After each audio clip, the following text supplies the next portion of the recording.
7 factors for enlightenment. ನಿಬ್ಬಾಣ ಹೊಂದೋದಕ್ಕೆ 7 factors ಅಥವಾ 7 ವಿಷಯಗಳು ಅಥವಾ 7 ಯೋಗ್ಯತೆಗಳು ನಮ್ಮಲ್ಲಿ ಇರಬೇಕು ಅಂತ. ಯಾವ ಆ 7 ಯೋಗ್ಯತೆಗಳು ಅಂತ? ಮೊದಲನೇದು ಸತಿ ಅಂತ. ಈ ಸತಿ ಅನ್ನೋ ಶಬ್ದ ಆಗಿನ ಕಾಲದ್ದು. ಸೊ ಹೀಗಾಗಿ ಇಲ್ಲಿರೋ ಶಬ್ದಗಳನ್ನು ನಾನು ಆಗಿನ ಕಾಲಕ್ಕೇನೆ ಏನಿದೆ ಅದನ್ನೇ ಬಳಸ್ತೇನೆ. ಅದನ್ನು ನಾನು ಟ್ರಾನ್ಸ್ಲೇಟ್ ಮಾಡ್ಲಿಕ್ಕೆ ಹೋಗೋದಿಲ್ಲ, ಬಟ್ ಅದರ ಅರ್ಥವನ್ನ ನಿಮ್ ಜೊತೆ ಚರ್ಚೆ ಮಾಡ್ತೇನೆ. ಸತಿ ಅನ್ನೋ ಶಬ್ದದ ಅರ್ಥ ಅವೇರ್ನೆಸ್ ಅಂತ. ಅರಿವು, ಅವೇರ್ನೆಸ್, ಅರಿವು. ಯಾವುದರ ಅರಿವು? ಎಲ್ಲಿಯ ಅರಿವು? ಹೇಗೆ ಅರಿವು? ಅರಿವು ಪ್ರತಿ ಕ್ಷಣವೂ ನಮ್ಮಲ್ಲಿ ಜಾಗೃತವಾಗಿರ್ಬೇಕು. ಈಗ ನಾನೇನಾದರೂ ಯಾವ ರೀತಿಯ ಅರಿವು ಅಂತ ಚರ್ಚೆ ಮಾಡ್ಲಿಕ್ಕೆ ಹೋದ್ರೆ ನಿಮ್ಮ ಮನಸ್ಸು ಇದನ್ನು ಒಪ್ಕೊಳ್ಳಿಕ್ಕಿಲ್ಲ.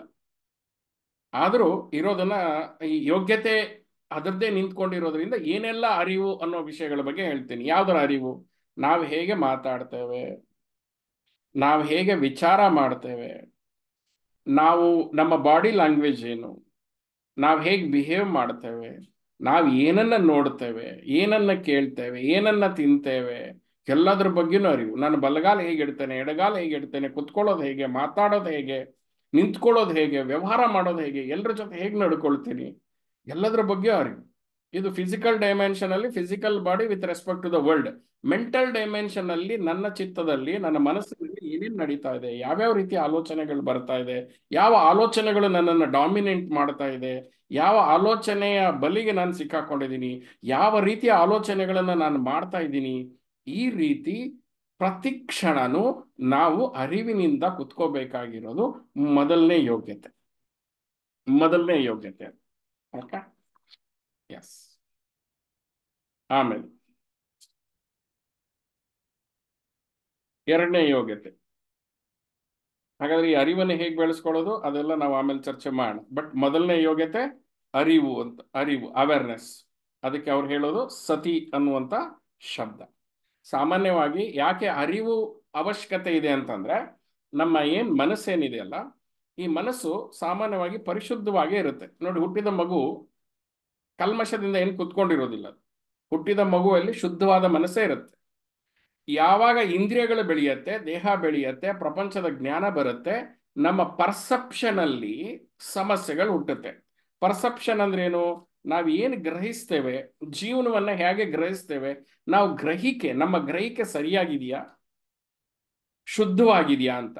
ಸೊ ನಾವು ಹೇಗೆ ಗ್ರಹಿಸ್ತೀವೋ ಆ ಗ್ರಹಿಕೆಯಿಂದ ನಮ್ಮಲ್ಲಿ ಒಂದು ರೀತಿಯ ಸಂವೇದನೆಗಳು ಸೃಷ್ಟಿಯಾಗುತ್ತೆ. ಸಂವೇದನೆಗಳು ಅಂತಂದ್ರೆ, ಫಾರ್ ಎಕ್ಸಾಂಪಲ್, ನೀವು ಗುಲಾಬ್ ಜಾಮೂನ್ ನೋಡಿದ ತಕ್ಷಣನೇ ಅದು ತಿನ್ನಬೇಕು ಅನ್ನುವಂತಹ ಸಂವೇದನೆ ನಮ್ಮಲ್ಲಿ ಹುಟ್ಟುತ್ತೆ.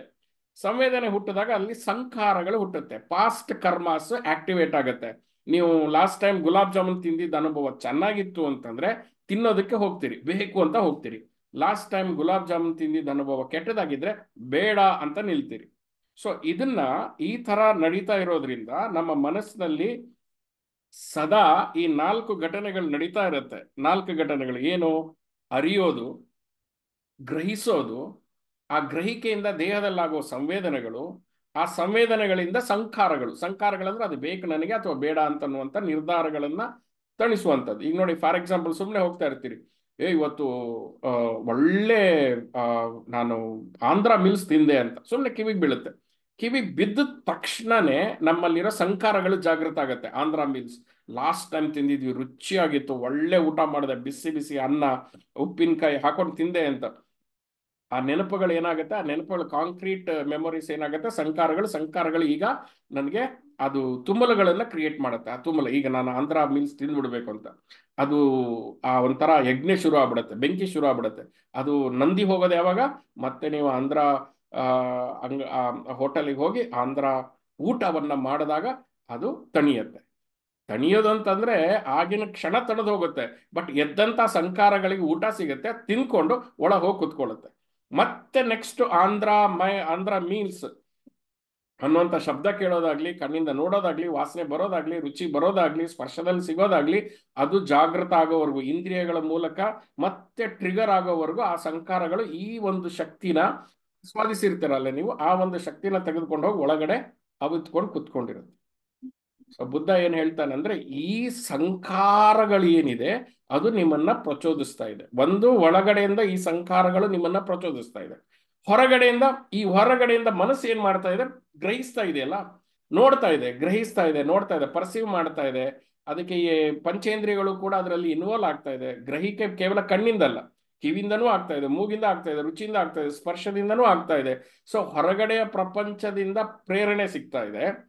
ಅದು ಹೊರಗಡೆ ಪ್ರಪಂಚದಲ್ಲಿ ಏನೂ ಇಲ್ವಾ, ಒಳಗಡೆ ಇರೋ ಸಂಕಾರಗಳು ಅದನ್ನ ಎಬ್ಸುತ್ತೆ. ಸುಮ್ಮನೆ ಕುತ್ಕೊಂಡಾಗ ಒಂದು ಆಲೋಚನೆ ಬರುತ್ತೆ, ಓ ಇವತ್ತು ಸಂಡೇ, ನಾನು ಆಂಧ್ರ ಮಿಲ್ಸ್ ತಿನ್ಬೇಕು ಅಂತ. ಸೊ ಇಲ್ಲ ಹೊರಗಡೆಯ ಪ್ರಚೋದನೆ, ಇಲ್ಲ ಒಳಗಡೆಯ ಪ್ರಚೋದನೆ. ನಾವು ಈ ಪ್ರಚೋದನೆಗೆ ಒಳಗಾಗಿ ಕರ್ಮಗಳನ್ನ ಮಾಡಿ ಕರ್ಮ ಬಂಧನದಲ್ಲಿ ಸಿಕ್ಕಾಕೊಂಡು, ಈ ಕರ್ಮಗಳು ವಾಸನಾ ರೂಪದಲ್ಲಿ ಉಳಿದುಕೊಂಡು ಸಂಕಾರಗಳು ವಾಸನೆಗಳಾಗಿ ಈ ಶರೀರ ನಶ್ವರ ಆದ್ರೂ ಕೂಡ ಅದು ಇರೋದೆಲ್ಲ ಮನಸ್ಸಲ್ಲಿ. ಆ ಮನಸ್ಸು ಏನ್ ಮಾಡುತ್ತೆ? ತನ್ನ ಆಸೆಗಳನ್ನು ತೀರಿಸೋದಕ್ಕೋಸ್ಕರ ಇನ್ನೊಂದು ದೇಹದ ಸೃಷ್ಟಿಯನ್ನ ಮಾಡುತ್ತೆ. ಸೊ ಬುದ್ಧ ಕಂಡ್ಕೊಳ್ತಾನೆ, ಓಹೋ, ಇನ್ನೊಂದು ದೇಹದ ಸೃಷ್ಟಿಗೆ ಕಾರಣ ಈ ವಾಸನಗಳು ಇರೋದೆಲ್ಲಿ? ಸಂಕಾರಗಳ ರೂಪದಲ್ಲಿ. ಓಹೋ, ಹಾಗಾದ್ರೆ ಸಂಕಾರಗಳ ನಾಶ ಮಾಡಿದ್ರೆ ಜಾತಿಯ ನಾಶ ಆಗತ್ತೆ. ಅಂದ್ರೆ ಸಂಕಾರಗಳನ್ನ ನಾಶ ಮಾಡಿದ್ರೆ ಇನ್ ಯಾವ್ದಕ್ಕೋಸ್ಕರ ನೀನ್ ಜನ್ಮ ಎತ್ಕೊಳ್ತೀಯ? ಈಗ ನಿಮಗೆ ಆಂಧ್ರ ಮಿಲ್ಸ್ ತಿನ್ಬೇಕು ಅನ್ನೋ ಆಸೆನೇ ಬರಲಿಲ್ಲ, ಹಾಗಾದ್ರೆ ನೀವು ಎಲ್ಲಿ ಹುಡ್ಕೊಂಡು ಹೋಗ್ತೀರಾ? ಆ ಹುಡ್ಕೊಂಡು ಹೋಗುವ ಕರ್ಮ ಕಾರ್ಯ ಅವೆಲ್ಲ ಉಳ್ಕೊಂಡು ಹೋಗುತ್ತೆ ನಿಮ್ಮಲ್ಲಿ. ಸೊ ಹೀಗಾಗಿ ಅವನೇನ್ ಮಾಡ್ದ? ಆಸೆ ದುಃಖಕ್ಕೆ ಮೂಲ ಅಂತ ಹೇಳೋದಕ್ಕೆ ಶುರು ಮಾಡ್ದ. ಅಲ್ಲಿ ಹೋಗೋಣ. ಸೊ ಮೊದಲನೇ ಯೋಗ್ಯತೆ ನಮ್ಮಲ್ಲಿ ಏನಿರ್ಬೇಕು? ಇದರ ಅರಿವು ಇರಬೇಕು. ಏನ್ ಅರಿವು? ಈ ಪಂಚ ಕರ್ಮೇಂದ್ರಿಯಗಳು, ಪಂಚ ಜ್ಞಾನೇಂದ್ರಿಯಗಳು ಏನೆಲ್ಲ ತಗೊಂಡು ಬಂದು ಮನಸ್ಸಿನಲ್ಲಿ ಕಸ ಹಾಕ್ತಾ ಇದೆ, ಮನಸ್ಸಲ್ಲಿ ಏನೆಲ್ಲ ಘಟನೆಗಳು ನಡೀತಿದೆ, ಇದ್ರ ಬಗ್ಗೆ ನಮಗೆ ಅರಿವಿರಬೇಕು ಅಂತ. ಸೊ ಅರಿವಿರೋದಾಯ್ತು. ಅರಿವಿದ್ಮೇಲೆ ಇನ್ನೇನಾಗತ್ತೆ? ಧಮ್ಮ ವಿಚಯ ಅಂತ. ಈ ಧಮ್ಮ ವಿಚಯ ಅಂತಂದ್ರೆ, ಈ ವಿಚಯ ಅನ್ನೋ ಶಬ್ದ ನಾವು ಸ್ವಲ್ಪ ವಿವೇಕ ಅನ್ನೋ ಶಬ್ದವನ್ನ ನಾವು ಹೇಳ್ತಿರ್ತೀವಿ. ವಿವಿಚ್ಛಕರಣಿ ವಿವೇಕ ಅಂತ. ಈ ವಿವಿಚ್ಛ ಅನ್ನೋದೇ ಇಲ್ಲಿ ಧಮ್ಮ ವಿಚಯ. ಚಯ ಅಂದ್ರೆ ಸೇರೋದು, ವಿಚಯ ಅಂದ್ರೆ ಬೇರೆ ಬೇರೆ ಮಾಡೋದು ಅಂತ. ಬೇರೆ ಬೇರೆ ಮಾಡೋದೇನು ಅಂತಂದ್ರೆ, ನಿಮಗೆ ಕಾಣಿಕೊಳ್ಳುವಂತಹ ಸತ್ಯವನ್ನ, ನಿಮಗೆ ತೋರ್ಪಡಿಕೆಯ ಸತ್ಯಗಳನ್ನ ತುಂಡು ಮಾಡಿ, ಭಾಗ ಮಾಡಿ, ಸೆಪರೇಟ್ ಮಾಡಿ ಅದರ ನಿಜವಾದ ವಾಸ್ತವತೆಯನ್ನ ನೋಡೋದು. ನಿಜವಾದ ವಾಸ್ತವತೆ ಹೆಂಗೆ? ಎಲ್ಲ ಸೇರಿರೋದ್ರಿಂದನೇ ನಮಗೆ ಕನ್ಫ್ಯೂಷನ್ ಕ್ರಿಯೇಟ್ ಆಗಿದೆ. ಏನೇನ್ ಸೇರಿದೆ? Then who are you? Are you the right eye? Are you the left eye? Are you the nose? Are you the mouth? Are you the head?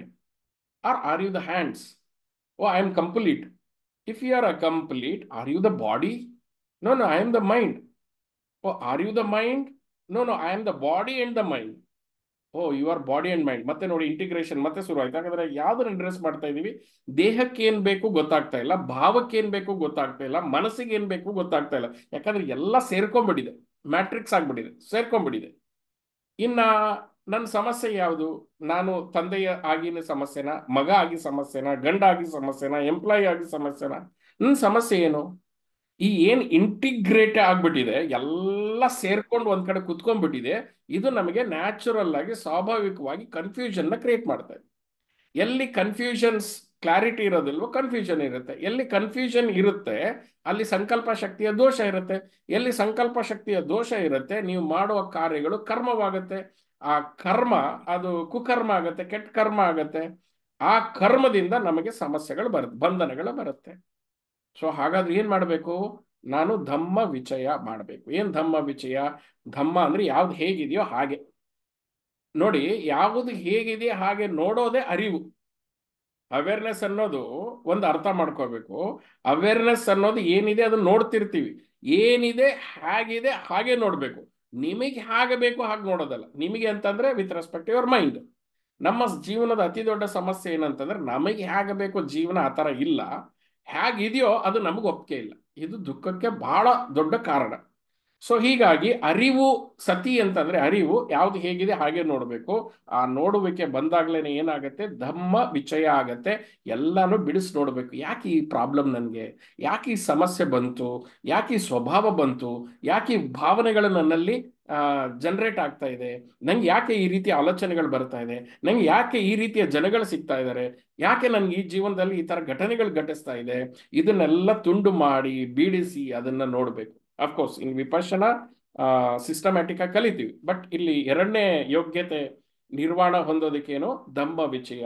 ಎಲ್ಲಾನು ಬಿಡಿಸಿ ಬಿಡಿಸಿ ಬಿಡಿಸಿ ಬಿಡಿಸಿ ಬಿಡಿಸಿ ನೋಡ್ಬೇಕಾಗ್ತದೆ ಅಂತ.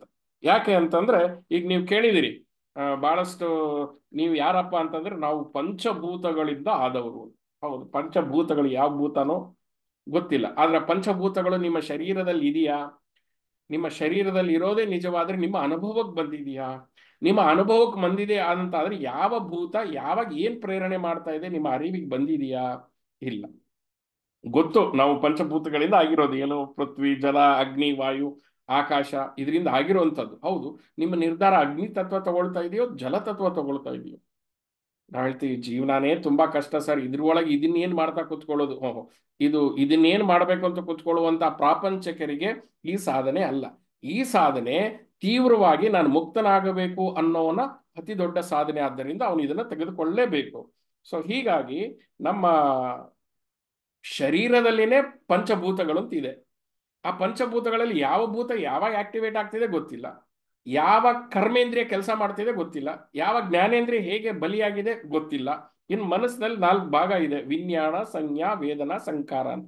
ಅರಿವು ಯಾವಾಗ ಮೂಡುತ್ತೆ, ಗ್ರಹಿಕೆ ಯಾವಾಗ ಆಗುತ್ತೆ, ಸಂವೇದನೆ ಯಾವ ಸಂವೇದನೆ ಏನಾಗ್ತಾ ಇದೆ, ಆ ಸಂವೇದನೆಯಿಂದ ಯಾವ ಸಂಸ್ಕಾರ ಉತ್ಪತ್ತಿ ಆಗ್ತಾ ಇದೆ, ಆ ಸಂಸ್ಕಾರನ ಈಡೇರಿಸೋದಕ್ಕೆ ಯಾವ ಕರ್ಮವನ್ನ ನಾವು ಮಾಡ್ತಾ ಇದ್ದೇವೆ ಗೊತ್ತಿಲ್ಲ.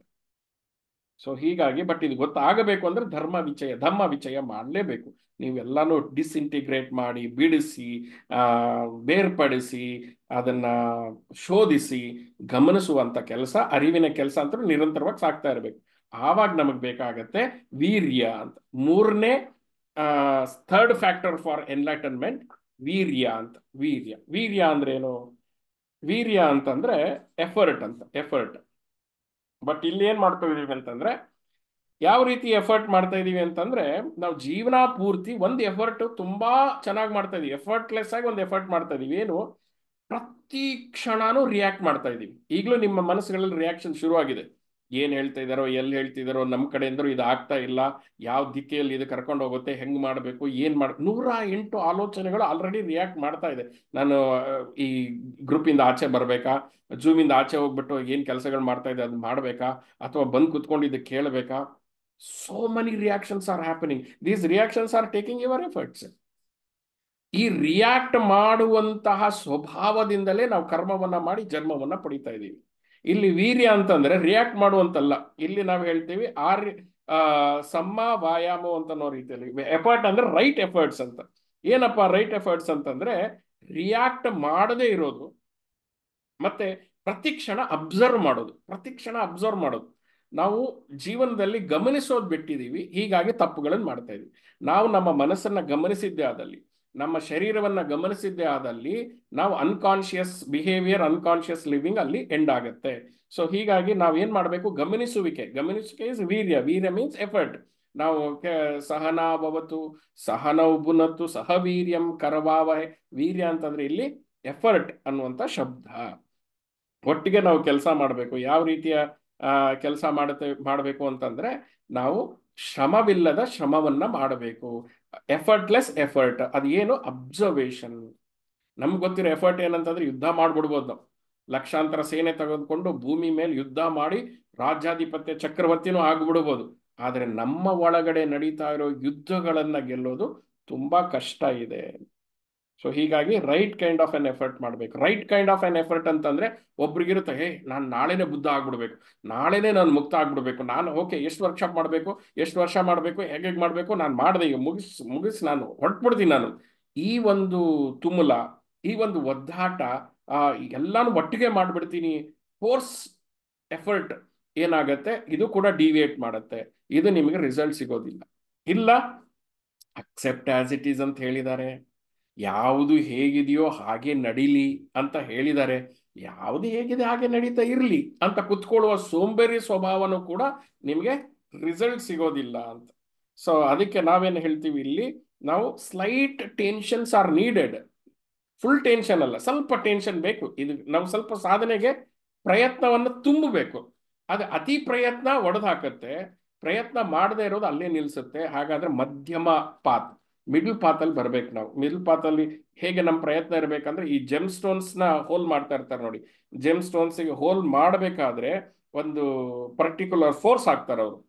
ಆ ಪರ್ಟಿಕ್ಯುಲರ್ ಫೋರ್ಸ್ ಅಲ್ಲಿ ಮಾತ್ರ ಅದು ಹೋಲ್ ಆಗಕ್ಕೆ ಸಾಧ್ಯ. ಇನ್ನು ಜಾಸ್ತಿ ಮಾಡಿದ್ರೆ ಜೆಮ್ ಸ್ಟೋನ್ ಒಡೆದು ಹೋಗುತ್ತೆ. ಏನೂ ಮಾಡಲಿಲ್ಲ ಅಂದ್ರೆ ಹೋಲ್ ಹಾಕಕ್ಕಾಗೋದಿಲ್ಲ. ಸೊ ಅಷ್ಟು ಬಹಳ ಕೇರ್ಫುಲ್ ಆಗಿ ನಾವು ಅದನ್ನ ಮಾಡ್ಕೊಂಡು ಹೋಗುವಂಥದ್ದು ವಿಷಯ ಅಂತ. ನೀವು ಇಲ್ಲಿ ಬುದ್ಧ ಏನ್ ಹೇಳ್ತಾನೆ ಅಂದ್ರೆ, ನಿಮ್ಮ ಕೆಲಸ ಏನು? ಅಬ್ಸರ್ವೇಷನ್. ಸಾಧನೆ ತಪಸ್ಸಲ್ಲಿ ಕುತ್ಕೊಂಡಿದ್ದಾಗ ನೀವು ಮಾಡೋ ಕೆಲಸ ಏನಪ್ಪ? ಅಬ್ಸರ್ವೇಷನ್, ಗಮನಿಸೋದಷ್ಟೇ. ನೀವು ಕೆಲಸ ಮಾಡಿ, ಉಳಿದಿದ್ದ ಧಮ್ಮ ತನ್ನ ಕೆಲಸ ತಾನು ಮಾಡುತ್ತೆ ಅಂತ. ಧಮ್ಮ ಅಂತಂದ್ರೆ ಲಾ ಆಫ್ ನೇಚರ್ ಅಂತ ನೀವು ಸದ್ಯಕ್ಕೆ ತೆಗೆದುಕೊಳ್ಳಿ. ಇದು ಮಾಡ್ತಾ ಮಾಡ್ತಾ ಮಾಡ್ತಾ ಬಂದ್ಮೇಲೆ ನಿಮಗೆ ಫೋರ್ತ್ ಫ್ಯಾಕ್ಟರ್ ಆಫ್ ಎನ್ಲೈಟನ್ಮೆಂಟ್ ಬರ್ತೀವಿ. ಫೋರ್ತ್ ಫ್ಯಾಕ್ಟರ್, ನಾಲ್ಕನೇ ಒಂದು ಯೋಗ್ಯತೆ ಬರ್ಬೇಕು ನಮಗೆ. ಏನು ಯೋಗ್ಯತೆ? ಇವಾಗ ನಿಮ್ಗೆ ಗೊತ್ತಾಯ್ತು, ಒಪ್ಪ ನಂದು ಮನಸ್ಸು ಅಶುದ್ಧವಾಗಿದೆ, ದೇಹ ಅಶುದ್ಧವಾಗಿದೆ, ದೇಹವನ್ನು ಶುದ್ಧಿ ಮಾಡ್ಕೊಳ್ಳೋಣ, ಮನಸ್ಸನ್ನು ಶುದ್ಧಿ ಮಾಡ್ಕೊಳ್ಳೋಣ. ನೀವು ಬಹಳಷ್ಟು ಸಾಧನೆ ಮಾಡ್ತೀರಿ. ನಾನು ಹೇಳ್ತಿರೋದು ವಿಪಶ್ಯನ ಸಾಧನೆ ಅಲ್ಲ, ಇನ್ ಜನರಲ್ ಮಾಡ್ತಾ ಬರ್ತೀರಿ. ಸಾಧನೆ ಮಾಡ್ತಾ ಮಾಡ್ತಾ ಕೆಟ್ಟತನ ಹೋಗುತ್ತೆ, ಕೆಟ್ಟ ಸ್ವಭಾವ ಹೋಗುತ್ತೆ, ಒಳ್ಳೆತನ ಬರುತ್ತೆ, ಒಳ್ಳೆ ಸ್ವಭಾವ ಬರುತ್ತೆ, ಒಳ್ಳೆ ಕೆಟ್ಟ ಗುಣ ಹೋಗುತ್ತೆ, ಒಳ್ಳೆ ಗುಣ ಬರುತ್ತೆ. ಒಳ್ಳೆ ಗುಣ ಬರ್ತಾ ಇದ್ದ ಹಾಗೆ ಒಂದು ರೀತಿಯಾದ ನೀವು ಅನ್ಕೊಂಡಿದ್ದ ಕೆಲಸಗಳೆಲ್ಲ ಆಗುತ್ತೆ, ನೀವು ಬೇಡ್ಕೊಂಡಿದ್ದೆಲ್ಲ ಸಿಗುತ್ತೆ, ಎಲ್ಲ ನಿಮ್ಮ ಮನಸ್ಸಿಗೆ ಇಚ್ಛೆ ಯಾವ ರೀತಿ ಇದೆಯೋ ಆ ರೀತಿ ಆಗೋ ಶುರು ಆಗುತ್ತೆ. ಒಂದು ರೀತಿಯ ಸುಖದಲ್ಲಿ ನೀವು ಇರ್ತೀರಿ. ಒಂದು ರೀತಿಯ ಸುಖದಲ್ಲಿ ನೀವು ಇರ್ತೀರಿ. ಅಬ್ಬಾ, ಅಧ್ಯಾತ್ಮ ಸಾಧನೆ, ನಾನು ಮಾಡ್ತಾ ಇರೋ ಸಾಧನೆಯಿಂದ ನಾನು ಇವಾಗ ಸುಖವಾಗಿದ್ದೇನೆ. ಇಲ್ಲಿ ಅವ್ರು ಹೇಳ್ತಾರೆ, this is a two dangerous condition ಅಂತ. ಏನಪ್ಪಾ, ಸುಖದಲ್ಲಿರೋದು ಟೂ ಡೇಂಜರಸ್ ಕಂಡೀಷನ್ನ? ಹಾಗಲ್ಲ ಹೇಳಿದ್ದು. ಈ ಸುಖ ಅಪೇಕ್ಷೆ, ಸುಖದಲ್ಲಿ ನೀವು ಇದ್ದೀರಿ ತಪ್ಪಿಲ್ಲ, ಈ ಸುಖ ಅಪೇಕ್ಷೆ ಹಾಗೆ ಇರಬೇಕು ಅನ್ನುವಂತ ಸ್ಥಿತಿ ಬಂದಾಗ ನಿಮ್ಮ ಜ್ಞಾನ ಎಲ್ಲಿ ಹೋಯ್ತು ಅಂತ. ಜ್ಞಾನ ಎಲ್ಲಿ ಹೋಯ್ತು ಅನ್ನೋ ಅರ್ಥ ಭೋಜಂಗ ಅಂತ ಹೇಳ್ತಾರೆ. ಭೋಜಂಗ, ಭೋಜಂಗ ಅಂತಂದ್ರೆ ಜ್ಞಾನೋದಯ ಅಂತ. ಜ್ಞಾನೋದಯ ಆಗಬೇಕು. ಏನ್ ಜ್ಞಾನೋದಯ? ಸುಖದಲ್ಲಿದ್ದಾಗಲೂ ಒಂದು ಜ್ಞಾನೋದಯ. ನೀವು ವಿಪಶ್ಯನದ ಬಿಗಿನಿಂಗ್ ಅಲ್ಲಿ ಸಾಕ್ಷಾತ್ಕಾರ ಮಾಡ್ಕೊಳ್ತೀರಿ. ನಾನು ಇಲ್ಲಿ ಒಂದಿಷ್ಟು ವಿಷಯ ಹೇಳ್ತೇನೆ. ಬುದ್ಧ ಕಂಡುಕೊಂಡಂತಹ ಸತ್ಯದಲ್ಲಿ ಏನು? ಲಾ ಆಫ್ ಇಂಪರ್ಮನೆನ್ಸ್, ಅನಿಶ್ಚ ಅನಿಶ್ಚ ಅನಿಶ್ಚ, ಇದು ನೇಚರ್ಸ್ ಲಾ. ಇಲ್ಲಿ ಯಾವುದೋ ಪರ್ಮನೆಂಟ್ ಆಗಿಲ್ಲ, ಎಲ್ಲವೂ ಬದಲಾಗ್ತಾ ಇದೆ, ಎಲ್ಲವೂ ಬದಲಾಗ್ತದೆ. ನಿಮ್ಮ ದುಃಖ ದುಃಖವಾಗೇ ಇರೋದಿಲ್ಲ, ಅದು ಬದಲಾಗತ್ತೆ. ಇದು ಪ್ರಕೃತಿಯ ನಿಯಮ, ಇದು ಧರ್ಮ, ಪ್ರಕೃತಿಯ ಧರ್ಮ, ಪ್ರಕೃತಿಯ ನಿಯಮ, ಎಲ್ಲವೂ ಬದಲಾಗ್ತಾ ಇದೆ, ಯಾವುದೋ ಪರ್ಮನೆಂಟ್ ಅಲ್ಲ ಅಂತ. ಸೊ ಈ ಯಾವುದೋ ಪರ್ಮನೆಂಟ್ ಅಲ್ಲ ಅನ್ನೋದನ್ನ ನೀವು ಸುಖದಲ್ಲಿ ಇದ್ದಾಗ ಮರೆತು ಬಿಟ್ರಿ ಅಂತಂದ್ರೆ ಏನಾಗುತ್ತೆ? ಸುಖ ಅಪೇಕ್ಷೆಯಿಂದ ನಂಗೆ ಆನಂದ ಸಿಕ್ಬಿಡ್ತು, ಮಹದಾನಂದ ಸಿಕ್ಬಿಡ್ತು ಅಂತ ಹೇಳಿ ಅದ್ರ ಬಗ್ಗೆ ಅಟ್ಯಾಚ್ಮೆಂಟ್ ಬೆಳೆಸ್ಕೊಳ್ತಾ, ಈಗ ಆಲ್ರೆಡಿ ಶುರು ಮಾಡಿದ್ವಿ ನಾವು. ಏನು? ಗುರುವಿನ ಬಗ್ಗೆ ಅಟ್ಯಾಚ್ಮೆಂಟು, ಆರ್ಗನೈಸೇಷನ್ ಬಗ್ಗೆ ಅಟ್ಯಾಚ್ಮೆಂಟು, ಟೆಕ್ನಿಕ್ ಬಗ್ಗೆ ಅಟ್ಯಾಚ್ಮೆಂಟು. ಈ ಅಟ್ಯಾಚ್ಮೆಂಟು ಮುಂದೆ ಒಂದು ದಿವಸ ನಿಮ್ಗೆ ದುಃಖ ಕೊಡುತ್ತೆ. ಈ ಅಟ್ಯಾಚ್ಮೆಂಟು ಕೂಡ ಇರಬಾರ್ದು. ಯಾಕೆಂತಂದ್ರೆ ಅಲ್ಲಿ ಜ್ಞಾನೋದಯ ಆಗಬೇಕು, ಭೋಜಂಗ ಆಗಬೇಕು, ಭೋಜಂಗ ಸತಿ ಆಗಬೇಕು. ಆ ಭೋಜಂಗ ಸತಿ ಏನು ಜ್ಞಾನೋದಯ? ಅವೇರ್ನೆಸ್ ಯಾವುದ್ರ ಬಗ್ಗೆ ಇರಬೇಕು? ಇದು ಕೂಡ ದಿಸ್ ಟು ಶಾಲ್ ಪಾಸ್. ಅನಿಶ್ಚ ಅನಿಶ್ಚ, ಇದು ಕೂಡ ಬದಲಾಗತ್ತೆ, ಇದು ಕೂಡ ಬದಲಾಗತ್ತೆ, ಇದು ಕೂಡ ಬದಲಾಗತ್ತೆ. ಸೊ ಈ ನಮ್ಮ ನಾಲ್ಕನೇ ಯೋಗ್ಯತೆ ಏನಿರಬೇಕು? ಭೋಜಂಗ, ದ ನಾಲೆಜ್, ಜ್ಞಾನೋದಯ. ಏನು? ಸುಖವು ಎಲ್ಲವೂ ಅನಿಶ್ಚಿತತೆಯಿಂದ ಕೂಡಿದೆ, ಯಾವ ನಿಶ್ಚಿತವಾಗಿಲ್ಲ ಅನ್ನುವಂಥ ಜ್ಞಾನ ನಿಮ್ಮ ಸಾಧನೆಯ ಪ್ರತಿ ಹಂತದಲ್ಲೂ ಕೂಡ ನಾವು ತೆಗೆದುಕೊಂಡು ಹೋಗಬೇಕು. ದುಃಖದಲ್ಲೂ ಹಾಗೆ, ಸುಖದಲ್ಲೂ ಹಾಗೆ. ಇನ್ನು ಮುಂದೆ ಪಸಿದ್ಧೆ ಅಂತ. ದೆನ್ ನೀವು ಸಾಧನೆ ಮಾಡ್ತಾ ಮಾಡ್ತಾ ಮಾಡ್ತಾ ಹೋದಾಗ ಒಂದು ಅದ್ಭುತವಾದ ಸ್ಥಿತಿಗೆ ಬರ್ತೀರಿ. ಅದನ್ನ ಪಸ್ಸಿದ್ಧೆ ಅಂತ ಹೇಳ್ತಾರೆ. ಪಸ್ಸದ್ಧೆ ಅಂತಂದ್ರೆ extreme tranquillity, extreme tranquillity, so much of calmness inside. ಸುಮ್ಮನೆ ಇದು ಏನಂತಂದ್ರೆ ಆ ಒಂದು ಆರಾಮಾಗಿ ಕುತ್ಕೊಂಡಿರುವಂತ ಪಸ್ಸಿದ್ಧೆ. ಇದು ಏನಂತಂದ್ರೆ ಇಲ್ಲಿ ಸುಖನೂ ಇಲ್ಲ, ಸುಖದ ಸಂವೇದನೆಗಳು ಇಲ್ಲ, ದುಃಖದ ಸಂವೇದನೆಗಳು ಇಲ್ಲ. ಇದು even more two dangerous condition. First ದುಃಖದ ಸಂವೇದನೆಗಳಿದ್ದಾಗ ಇದು ಬೇಡ ಬೇಡ ಅಂತ ಹೇಳ್ತಾ ಇದ್ವಿ. ದ್ವೇಷ, ದ್ವೇಷ, ದ್ವೇಷ ಅಂದ್ರೆ ಎನಿಮಿಟಿ ಅಲ್ಲ, ಇಲ್ಲಿ ದ್ವೇಷ ಅಂದ್ರೆ ಬೇಡ, ಅವರ್ಷನ್ ಅಂತ. ಸುಖದ ಸಂವೇದನೆಗಳು ಬಂದಾಗ ಬೇಕು ಬೇಕು ಬೇಕು, ನಂಗೆ ಸುಖ ಬೇಕು, ಇದು ಕ್ರೇವಿಂಗ್, ಇದು ರಾಗ. ಸೊ ದುಃಖ ಇದ್ದಾಗ ಬೇಡ ಅಂತ ಹೇಳ್ತೀನಿ, ಒಂದು ಆಕ್ಷನ್ ನಡೀತಾ ಇದೆ, ದ್ವೇಷ. ಸುಖ ಬಂದಾಗ ಕ್ರೇವಿಂಗ್ ಇದೆ, ಇದು ಬೇಕು ಬೇಕು ಅಂತ, ಅಲ್ಲೊಂದು ಆಕ್ಷನ್ ಇದೆ. ಬಟ್ ಇಲ್ಲಿ ಬಂದು ಕುತ್ಕೊಳ್ತೀವಿ, ಎಕ್ಸ್ಟ್ರೀಮ್ ಟ್ರಾಂಕ್ವಾಲಿಟಿ, ನಂಗೆ ಏನು ಅನಿಸ್ತಾ ಇಲ್ಲ ಸರ್, ನಂಗೆ ಏನು ಅನಿಸ್ತಾ ಇಲ್ಲ, ಒಂದು ಬೇಕು ಅನಿಸ್ತಾ ಇಲ್ಲ, ಬೇಡನೂ ಅನಿಸ್ತಾ ಇಲ್ಲ, ಸುಖನೂ ಅನುಭೋಗಕ್ಕೆ ಬರ್ತಾ ಇಲ್ಲ, ದುಃಖನೂ ಅನುಭವಕ್ಕೆ ಬರ್ತಾ ಇಲ್ಲ. ಕೆಲವೊಬ್ರು ಈ ಸ್ಥಿತಿಯನ್ನ ಓ ಇದೇ ಅನಂತ ಆನಂದ ಅಂತ ಅನ್ಕೊಂಡ್ಬಿಡ್ತಾರೆ. ಓ ಇದೇ ಅನಂತ ಆನಂದ, ಓ ಇದೇ ಮುಕ್ತಿಯ ಲಕ್ಷಣ ಅಂತ ಅನ್ಕೊಂಡು ಕುತ್ಕೊಂಡ್ಬಿಡ್ತಾರೆ. ನಾನ್ ಸಿಕ್ಕಾಕೊಂಡಿದ್ದು ಇಲ್ಲೇನೆ, ನಾನು ತುಂಬಾ ಸಿಕ್ಕಾಕೊಂಡಿದ್ದು ಇಲ್ಲೇನೆ. ಒಂದು ಒಂದು ಎಕ್ಸ್ಟ್ರೀಮ್ ಟ್ರಾಂಕ್ವಾಲಿಟಿ, ಕಾಮ್ನೆಸ್. ಆಮೇಲೆ ಯಾವ ಆಕ್ಟಿವ್ ಇಲ್ಲ, ಪ್ಯಾಸಿವ್ ಇಲ್ಲ, ದುಃಖನೂ ಇಲ್ಲ, ಸುಖನೂ ಇಲ್ಲ, ಯಾವ ಸಂವೇದನೆಗಳ ಅನುಭವನೂ ಇಲ್ಲ. ಶರೀರದ ಸಂವೇದನೆಗಳನ್ನು ದಾಟ್ಕೊಂಡ್ಬಿಟ್ಟಿದ್ವಿ. ಹೊರಗಡೆ ಒಳಗಡೆ ಮನಸ್ಸಿನ ಎಲ್ಲ ಆಯಾಮಗಳಲ್ಲಿ ಕೆಲಸ ಮಾಡೋ ಆಗಿತ್ತು. ನೋ ಥಾಟ್ಸ್, ಏನೂ ಇಲ್ಲ ಅಲ್ಲಿ. ಬಟ್ ಬುದ್ಧ ಹೇಳ್ತಾನೆ ಇದು ತುಂಬಾ ದೊಡ್ಡ ಡೇಂಜರಸ್ ಕಂಡೀಷನ್, ಇದು ಬಂಧನಕ್ಕೆ ಕಾರಣ. ಯಾಕಂದ್ರೆ ಈ ಕಾಮ್ನೆಸ್ ಇದೆಯಲ್ಲ, ಈ ಕಾಮ್ನೆಸ್ ಆಯ್ತು ಆಯ್ತು ಆಯ್ತು. ನಮ್ಮಲ್ಲಿ ಯಾರೋ ವಿಪಶ್ಯನ ಸಾಧಕರು ಹೇಳಿದ್ರು, ಸರ್ ನಾನು ಮಾಡಿದೆ, ಸಾಧನೆ ಮಾಡಿದೆ 48 ಡೇಸ್ ಮಾಡಿದೆ, ಒಳಗಡೆಯಿಂದ ಮಾಡಿದೆ, ಹೊರಗಡೆಯಿಂದ ಮಾಡಿದೆ. What next? ನಂಗೇನು ಆ ಸೆನ್ಸೇಷನ್ನೇ ಬರ್ತಾ ಇಲ್ಲ, ಸಂವೇದನೆಗಳು ಬರ್ತಾ ಇಲ್ಲ. What next? ಏನು ವಾಟ್ ನೆಕ್ಸ್ಟ್ ಅಂದ್ರೆ ಏನು? ಇಲ್ಲ ಅದನ್ನೇ ಮಾಡ್ತಾ ಇದ್ರೆ ಬೋರ್ ಆಗುತ್ತೆ ಸರ್ ಅಂತ. ಓ, ಬೋರ್ ಆಗುತ್ತೆ. ಬಸ್ ಅದೇ ಎಕ್ಸ್ಟ್ರೀಮ್ ಟ್ರಾಂಕ್ವಾಲಿಟಿಯಲ್ಲಿ ನೀವು ಮೈಂಡ್ ಬೋರ್ ಆಗುತ್ತೆ. ಯಾಕಂದ್ರೆ ಅಲ್ಲಿ ಸುಖನೂ ಇಲ್ಲ, ದುಃಖ ಇಲ್ಲ. ಬೋರ್ ಆಗ್ತಾ ಇದೆ ಅಂತಂದ್ರೆ ಏನರ್ಥ? You are still in the mind and matter field ಅಂತ. You are still in mind and matter field. So ಇಲ್ಲಿ ಬುದ್ಧ ಹೇಳ್ತಾನೆ, ತುಂಬಾ ಎಚ್ಚರವಾಗಿರಿ, this is not permanent, this is not permanent ಅಂತ. ಸೊ ನೆಕ್ಸ್ಟ್ ಇದೇ ಸಾಧನೆ ಮಾಡ್ತಾ ಮಾಡ್ತಾ ಮಾಡ್ತಾ ಹೋಗ್ತೀರಿ. ಮಾಡ್ತಾ ಮಾಡ್ತಾ ಹೋದಾಗ ನಿಮಗೆ ಸಮಾಧಿ ಎಕ್ಸ್ಪೀರಿಯನ್ಸ್ ಆಗುತ್ತೆ. ಸಮಾಧಿಯಲ್ಲೂ ಕೂಡ ಸಮ್ಮಾ ಸಮಾಧಿ ಅನ್ನುವಂಥದ್ದಿದೆ. ಸಮಾಧಿಯಲ್ಲಿ ಬಹಳಷ್ಟು ರೀತಿಗಳಿದೆ, ಅದು ಮುಂದೆ ತಿಳ್ಕೊಳ್ಳೋಣ. ಆ ಸಮಾಧಿಯಲ್ಲಿ ಸಮ್ಮಾ ಸಮಾಧಿ ಅಂತ right kind of an observation, right kind of absorption, concentration, right concentration. Concentration ಮಾಡ್ತಾ ಮಾಡ್ತಾ ಅಬ್ಸಾರ್ಪ್ಷನ್, ಈ ಅಬ್ಸಾರ್ಪ್ಷನ್ ಬರುತ್ತೆ. ಈ ಅಬ್ಸಾರ್ಪ್ಷನ್ ಬಂದು 6ನೇ 6th ಫ್ಯಾಕ್ಟರ್ ಫಾರ್ ಎನ್ಲೈಟನ್ಮೆಂಟ್, ಸಮಾಧಿ ಅನ್ನೋದು. ಸೊ ಇಲ್ಲಿ ಈ ಸಮಾಧಿಯಲ್ಲಿ ಏನಾಗುತ್ತೆ, ನೀವು ಮೈಂಡ್ ಅಂಡ್ ಬಾಡಿ ಫಿನಾಮಿನಾಕ್ಕಿಂತ ರೈಸ್ ಆಗಿ ಹೋಗ್ತೀರಿ. ಮೈಂಡ್ ಅಂಡ್ ಬಾಡಿ ಫಿನಾಮಿನಾ ಮೇಲೆ ರೈಸ್ ಆಗ್ತೀರಿ. ಈ ರೈಸ್ ಆದಾಗ ನಿಮ್ಮಲ್ಲಿ ಧ್ಯಾನ ಉತ್ಪತ್ತಿ ಆಗುತ್ತೆ. ಧ್ಯಾನ ಅಂತಂದ್ರೆ ಧ್ಯಾನ. ಧ್ಯಾನ ತನ್ನಷ್ಟಕ್ಕೆ ತಾನೇ ಆಗುತ್ತೆ, ಧ್ಯಾನ ಮಾಡೋದಲ್ಲ. It is not a verb, ಆಗೋದು. ಸೊ ನೀವು ಸಮಾಧಿಯಲ್ಲಿ ಇದ್ದಾಗ, ಈ ವರ್ಷನ್ ಆಫ್ ಸಮಾಧಿ ಅಲ್ಲಿದ್ದಾಗ ನೀವು ಧ್ಯಾನದ ಅವಸ್ಥೆಗೆ ಬರ್ತೀರಿ. ಈ ಧ್ಯಾನ, I will not concentrate on anything. From concentration to the absorption to no concentration, no absorption. There is nothing to concentrate. There is no mind and body phenomena. So no mind and body phenomena ಆದಾಗ ಇಲ್ಲಿ ನೀವು ಧ್ಯಾನದ ಅವಸ್ಥೆಯಲ್ಲಿ ಬರ್ತೀರಿ. ಧ್ಯಾನದ ಅವಸ್ಥೆಯಲ್ಲಿ ಬಂದಾಗ 7ನೇ ಯೋಗ್ಯತೆ ನಿಮ್ಮಲ್ಲಿ ಹುಟ್ಟುತ್ತೆ. 7th ಫ್ಯಾಕ್ಟರ್ ಫಾರ್ ಎನ್ಲೈಟನ್ಮೆಂಟ್, 7ನೇ ಯೋಗ್ಯತೆ ಹುಟ್ಟುತ್ತೆ. ಅದನ್ನ ನಾವು ಹೇಳ್ತೀವಿ ಉಪೇಕ್ಷ ಅಂತ. ಉಪೇಕ್ಷ ಅಂದ್ರೆ ಇಕ್ವಾನಿಮಸ್. ಇಕ್ವಾನಿಮಸ್ ಅಂತಂದ್ರೆ ಸಮಚಿತ್ತತೆ ಅಂತ. ಸಮಚಿತ್ತತೆ ಏನಾರು ಆಗ್ಲಿ ಅಂತಂದ್ರೆ ನೈದರ್ ಆಕ್ಟಿವ್ ನಾರ್ ಪ್ಯಾಸಿವ್. ಸಮಚಿತ್ತತೆ, ನಾರ್ ದಿಸ್ ಸೈಡ್ ನಾರ್ ದಟ್ ಸೈಡ್. ದ್ವಂದ್ವದ ಆಚೆ ಒಂದು ಸ್ಥಿತಿ ಉಪೇಕ್ಷ ಅಂತ ಹೇಳಿ ಇಕ್ವಾನಿಮಸ್ ಕಂಡೀಷನ್. ಪ್ರತಿಯೊಬ್ಬರಲ್ಲೂ ಕೂಡ ಸತಿ ಇರುತ್ತೆ, ಅವೇರ್ನೆಸ್ ಇರುತ್ತೆ, ಉಪೇಕ್ಷ ಇಕ್ವಾನಿಮಸ್ ಇದ್ದೇ ಇರುತ್ತೆ. ಬಟ್ ಅದನ್ನ ನಾವು ಕಂಡ್ಕೊಳ್ತಾ ಹೋಗ್ಬೇಕು. ಆದ್ರೆ ನಾವು ಕಳೆದು ಹೋಗ್ಬಿಟ್ಟಿದೀವಿ. ಎಲ್ಲಿ?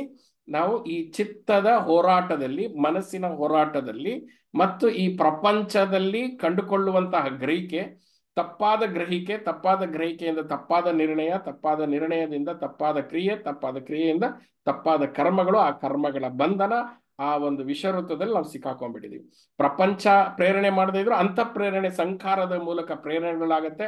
ಆ ಪ್ರೇರಣೆಯಿಂದಲೂ ಪ್ರಪಂಚದಲ್ಲಿ ಸಿಕ್ಕಾಕೊಳ್ತಾ ಹೋಗ್ತೀವಿ. ಹೀಗಾಗಿ ಫಸ್ಟ್ ಅರಿವು, ಅವೇರ್ನೆಸ್. 2ನೇದು ಧಮ್ಮ ವಿಚಯ, ಡಿಸ್ಕ್ರಿಮಿನೇಟಿಂಗ್ ಎಬಿಲಿಟಿ, ವೀರ್ಯ, ರೈಟ್ ಎಫರ್ಟ್ಸ್, ಭೋಜಂಗ, the knowledge. Every time the knowledge should be there, it should walk with you.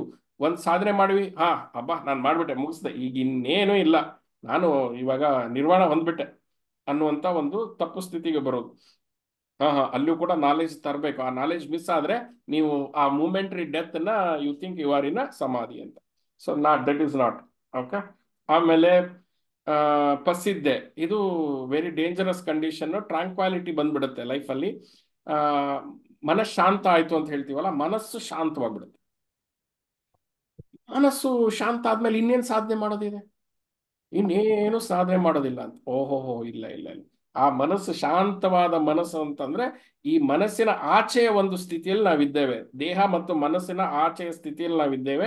ಅದರ ನಾವು ತೀವ್ರವಾದ ಅರಿವನ್ನು ಹೊಂದಬೇಕು. ಅದನ್ನ ಧ್ಯಾನ ಅಂತ ಹೇಳಿದ್ವಿ. ಆಮೇಲೆ ಇದನ್ನೆಲ್ಲವನ್ನು ಏನೇ ನಡೀತಾ ಇದ್ರು ಕೂಡ ಅದನ್ನ ಸಮಚಿತ್ತತೆಯಲ್ಲಿ ತೆಗೆದುಕೊಂಡು ಹೋಗ್ತೇವೆ. ಇಕ್ವಾನಿಮಸ್ ಕಂಡೀಷನ್. ಊದ್ಕೊಂಡ್ಬಿಡೋದಿಲ್ಲ, ಓ ಇದನ್ನ ನಾಳೆ ಸೆಲ್ಫಿ ಹಾಕ್ಬಿಡೋಣ, ಪೋಸ್ಟ್ ಹಾಕ್ಬಿಡೋಣ, ಸ್ಟೇಟಸ್ ಹಾಕ್ಬಿಡೋಣ, ಅವೆಲ್ಲ ಏನೂ ಇರೋದಿಲ್ಲ. ಹಾರಾಟ ಹೋರಾಟ ಏನೂ ಇರೋದಿಲ್ಲ ಇಲ್ಲಿ. ಸೊ 7 ಫ್ಯಾಕ್ಟರ್ಸ್ ಆಫ್ ಎನ್ಲೈಟನ್ಮೆಂಟ್ ಯಾವ್ಯಾವುದು? ಸತಿ, awareness, dhamma vichaya, discriminating ability or dissecting, dividing ability, virya, right efforts, which is observation, not reaction, ಭೋಜಿಂಗ, the knowledge, the dawn of the knowledge. Knowledge ಅವಾಗ ಅಲ್ಲಿ ಬೆಳಕಿಗೆ ಬರ್ತಾ ಇರಬೇಕು. ಪ್ರತಿ ದುಃಖನೂ ಅನಿಶ್ಚ, ಸುಖನೂ ಅನಿಶ್ಚಿತೆಯಿಂದ ಇರೋದು. ಇಲ್ಲಿ ಪ್ರಕೃತಿಯ ಧರ್ಮಗಳನ್ನ ನಾವು ತಿಳ್ಕೊಂಡಿರ್ಬೇಕು. ಪಸ್ಸಿದ್ದೆ, tranquillity. Tranquillity is called the neutral sensation ಅಂತ. ನ್ಯೂಟ್ರಲ್ ಸೆನ್ಸೇಷನ್, ಆ ದುಃಖ ಸುಖ ಸಂವೇದನಾ ಅಂತ. ದುಃಖನೂ ಅಲ್ಲ ಸುಖನೂ ಅಲ್ಲ, ಆ ತರದ ಒಂದು ಸಂವೇದನೆ ಅಂತ. ಅದಾದ ಮೇಲೆ ಸಮಾಧಿ, absorption which will lead to the ಧ್ಯಾನ. ದೆನ್ ಉಪೇಕ್ಷ, ಇಕ್ವಾನಿಮಸ್ ಕಂಡೀಷನ್. ನೀವು ಧ್ಯಾನದಲ್ಲಿದ್ದಾಗ, ಧ್ಯಾನದಿಂದ ಆಚೆ ಬಂದಾಗ ಕೂಡ ಇಕ್ವಾನಿಮಸ್ ಕಂಡೀಷನ್ ಅಲ್ಲಿ ಇರುವಂತದ್ದು. These are all 7 factors of enlightenment. So ಇದನ್ನ ನಮ್ಮ ಸಾಧನೆಯಲ್ಲಿ ಅಳವಡಿಸ್ಕೊಳ್ತಾ ಬರೋಣ. ಅಳವಡಿಸ್ಕೊಂಡು ಬಂದು ಯಾವ ಸ್ಥಿತಿಯಲ್ಲಿ ಇದ್ದೀವಿ, ಯಾವುದನ್ನು ಏನು ಅನ್ಕೊಂಡಿದೀವಿ. ಇಲ್ಲಿ ಅತಿ ದೊಡ್ಡ ದುರಂತ ಏನಂದ್ರೆ ನಮಗೇನು ಬೇಕು ಅಂತ ಹಂಗೆ ಅನ್ಕೊಳ್ಳೋಂಗಿಲ್ಲ. You need a guidance till the end of the journey, till the end of your Nirvana.